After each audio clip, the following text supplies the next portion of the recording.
Hey everybody, on Twitter I noticed one of the trending topics was black superiority, and there were what appeared to be troll accounts, bot accounts in some cases, making these wild claims about how, well, replace white supremacy with black supremacy, yada yada yada. That's not what it's about, at least not for me. Okay? But I can say this is what it really has to be about, since all this is in flux. It has to be about black confidence. Now hear me out. This is what I mean. And let me explain, particularly if you're white and watching this, I want you to pay rapt attention to what I'm about to tell you by example. In 1983, I was a student at University of Texas at Arlington, but also the head of the Fort Worth YMCA Youth and Government Program. And my boss was Keith Johnson. And I say a Keith Johnson because my other Keith Johnson is my roommate and still my friend to this day, although both are, but I digress. I was responsible for administering the City Day program. Now, what is City Day? To make a long story short, it teaches students how to write bills for government, the Congress, both in this particular example, the Texas legislature, and how to argue the merit of those bills, those laws. How to sell them so they get passed and sail through committee and become law. That's what City Day was all about. I believe it still exists to this day, at least I hope so, but I digress. The culmination of City Day events for the season was an event called City Day.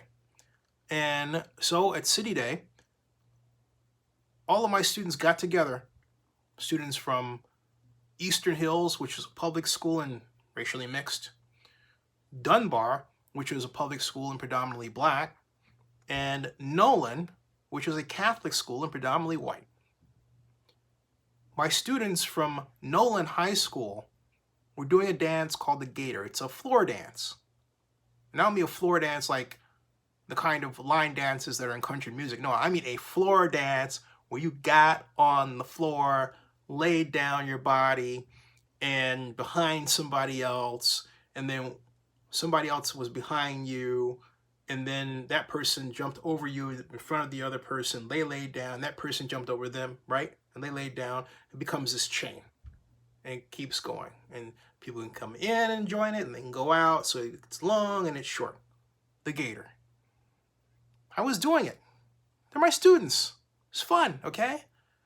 But all of my African American students from Dunbar were sitting over here in a group on a bench, bored. So I came out of doing the dance, shocked. I said, sweating, and I said, "What's going on?" And I said, "Come and do the dance." One of my students from Dunbar said, "I'm not going to do that dance. It's for white people." I said, "I'm ordering you to do that dance." I did. They did. And the same student came out and he said, "That was fun." What I was trying to do is give him the confidence to go in any situation, regardless of color, and thrive. Black confidence. That's all it is. It's self-esteem. And it's needed now more than ever because a number of young African Americans, people below their 20s and their teens, have come up thinking that the world is not for them. When I was their age, that was not even ever in my brain. My intellectual hero was John Kenneth Galbraith, white institutional economist. Today, you have some African Americans who are now at the age I was when I discovered Galbraith, saying, if that person doesn't look like me, I'm not listening. It's all because they believe they're going to be rejected by somebody white. What has to be built is the confidence to know that that's not going to happen. The good news, of course, in this highly interracial society is now more than ever,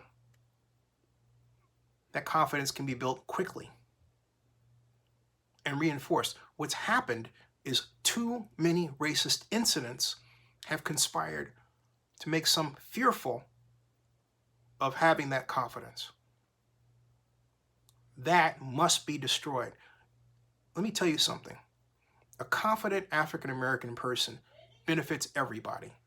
It's vitally important for the future of this country to have African Americans who believe in their ability to excel.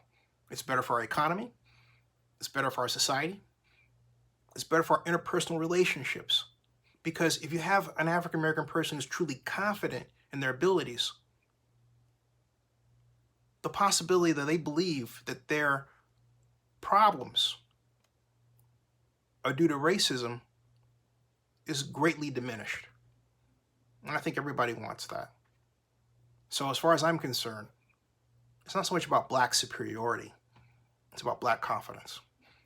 Subscribe to Zenny62 on YouTube and bookmark oaklandnewsnow.com.